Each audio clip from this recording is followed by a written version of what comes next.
towards the final week of the regular season. Just how do you feel about where things stand with 2 matches to play? I feel good. The conference has been tough all year, but you're trying to make a case for yourself as the year goes on. RPI-wise, we're good. A lot of teams we played pre-conference did well in their conferences, and and I told the team yesterday we're sitting in the upper half of the Big Ten. That's hard to do. It's great that we've gotten 10 wins. Try to get 2 more this week, and just go from there. What will it take to finish maybe on a strong note? Yeah, again, you try to get a win whenever you can. Everyone's going to be coming after you. Minnesota's a good team. They lost 4 of the last 6, but they're playing really good teams and they're playing really good ball. So you got to obviously try to take care of business with them. And then Indiana, we played before, so we have some memory of playing them. One of the few teams you get to play twice in the Big Ten now, Big 18, however you want to say it. It's good that we have that as our last match because you do have the familiarity. Where Minnesota's the first time you played them all year, and they've been working on obviously their stuff, but they're a good team, and you just want to finish as strong as you can. I don't know what's it like to play a team for the first time in the last week of November.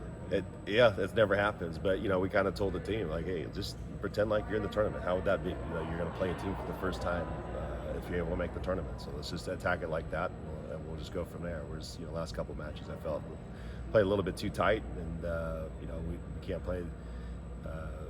Trying to make the perfect ball. We just got to play, the good brand of volleyball we've been playing all year to get us to this place in the first place. Any feel for maybe why it was a little tight? I think, again, it's just the pressure at the end of the year, and the teams you're playing are good. You play 2 top 10 teams. We could go on their home floor. UCLA has been knocking on the door for, several weeks, if not the whole season. And they've lost to several good teams in 5, and we knew they were a good team. And, it came down a little bit serve and pass. We just made too few many errors in the wrong times, and that's going to get you.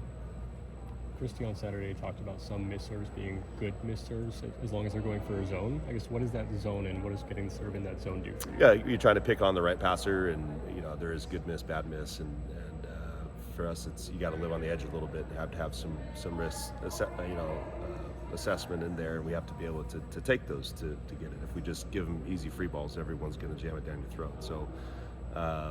When you're trying to hit the right place and you miss by a little bit, I'm usually okay with those.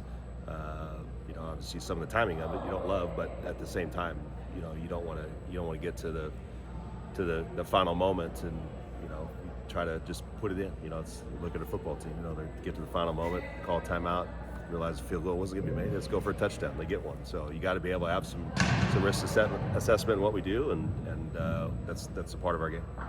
Obviously a cool opportunity for Raina after this season. How cool is it to see her get that chance? Yeah, it's awesome. With the new pro leagues, I think I mentioned a couple of times, we've gone from 0 pro leagues to 3 in the last couple of years with LOVB coming in too. And so for her to get drafted second round, play for her hometown team, I think it's great. We are looking at the schedule to see what matches we can go watch her in the winter time. So we're looking forward to it, but really excited for her and the opportunity that she has. I guess how are you? Her last match at Huff is coming up. How is that? How are you processing all that? It's all my seniors. It's always bittersweet. I've known some of them since they've been in 8th grade, 9th grade, and to see how far they've come in those 7-8 years since we've known them, from the recruiting age all the way until now, and to see the development. We always talk about this being a huge developmental stage in their lives where they have to figure out how they're going to operate.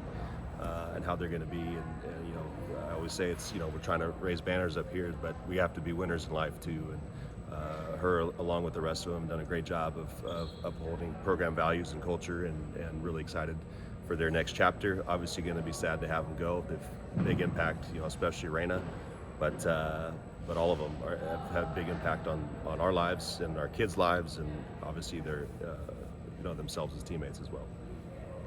Kelly Sheffield was asked about the draft yesterday and said that obviously a great opportunity, but a little peculiar that it happens during the season. I don't know, what are your thoughts about timing? Yeah, they got to operate how they do. Like it's they have a season they have to go with too. I don't know when a better time is, and a week later, I don't know, but they have to plan as well. This time of year is just crunch time for us. You can say the same about when All-American comes out. It comes out still while playoffs are happening. So. It's just a part of the game. I really don't have an opinion on it. leagues have to run, how they're going to run. I'd rather have the accessibility of the league than not have the league at all. So that'd be my opinion on it. Took 2 players drafted in the season. I mean, Jess signed with the pro team earlier in the year. What does that mean for what you're building here? Yeah, again, we talked to a lot of the players coming in just about, if you want to play pro, we kind of build our systems around that a little bit. And for example, with Reina, you have to play 6 rotation when you go into the pro leagues. There's no sub in and out like we do. There's only 6 substitutions in international or pro volleyball. So to see where like Reina, has come from, and she didn't play 6 rotations when she came here. And now, she's been doing it for several years for us. So we always try to tout that. We want to develop them. My wife and I and Krista all had great experiences playing overseas. I'm glad they have the pro leagues here now, like I mentioned. But if they want to play pro, they have to go to places that are willing to teach them that way. That's probably the question you're not wanting to hear, but how do you go about replacing a player like Reina? Yeah, I mean, it never, good players never exist in a vacuum. Someone's always going to try to fill in and go. So we just try to keep recruiting the best talent as you can and keep developing as best you can. And, Reina's a special player with some unique talents, and just as Jordan Poulter was, just as Ali Bashnelli was. But, it's always about the collective team, and we always try to look at that and how we could best fill those spots. And, she's going to be missed for sure. She's had a lot of production for us, but we usually good teams figure out how to make up for that production as time goes on. I don't know how much bracketology exists with volleyball, but is that something you look at? I mean, especially this time of year, or someone on your staff maybe following that? Yeah, you're going to look at the metrics and see what it says. I mean, you take a few losses you don't want to, but you take losses against teams that have good rankings. It's not going to hurt you. And same with whatever basketball uses, those metrics change daily, and teams that we played back at the beginning of the season are now winning their conference championships, and that becomes a big deal. That helps boost your status. And so yeah, we'll take a look at it as a staff and kind of see where we sit. But I tell the team it's just about taking care of business every single day. And today was the day we just try to take care of it in practice, and that's what we can control. So for as much as we can try to project and look at, we still want to try to be the best at staying in the moment and just going from there. But I like where we sit right now. Our body of work, I think, has been good. We've had 10 wins in conference, which is better than 12 of the teams in conference. So it's really good that we're sitting in that top 8 right now. So it hits October and you start rooting for the Daytons and the Illinois States of the world. Yeah, I mean, again, you try to, the RPI and how it works. It's a little bit of a crapshoot in terms of you don't know how some of those teams are going to go. And so, we've had years where we played teams where they're really good when they play us. They have an injury, all of a sudden they don't do as well as you kind of projected them to be. So it does take a little bit of luck to get through it, but we knew when we did our schedule this year, we wanted to try to take out as much of that luck as we can and play good teams. We played a lot on the road this year. We wanted to do that to get used to the environments and just to kind of play different spaces against good teams. And you have a lot of the teams that we played, like I said, pre-conference, that are doing well in their conferences now, and that's what makes your RPI what it is. Kayla's been more involved in hitting lines and even in practice swinging. I guess, is there a late senior night, maybe surge coming for her? No, there's not. No, she's not going to burn the last year of eligibility. So she's been doing great. It's we hope to have her healthy before this season was over, but she's kind of prepping for next year right now. What have you seen between interactions between the senior group and the junior group in terms of like leadership and what lessons they've shared with them?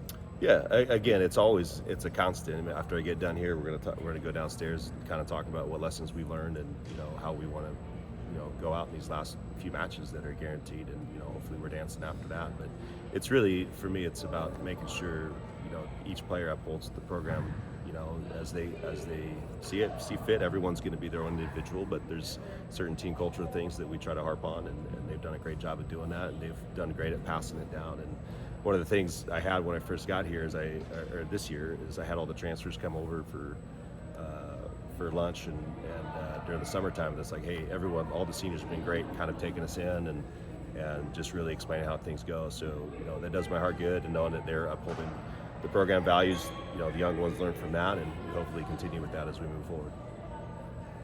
Thank you. All right, thanks, guys.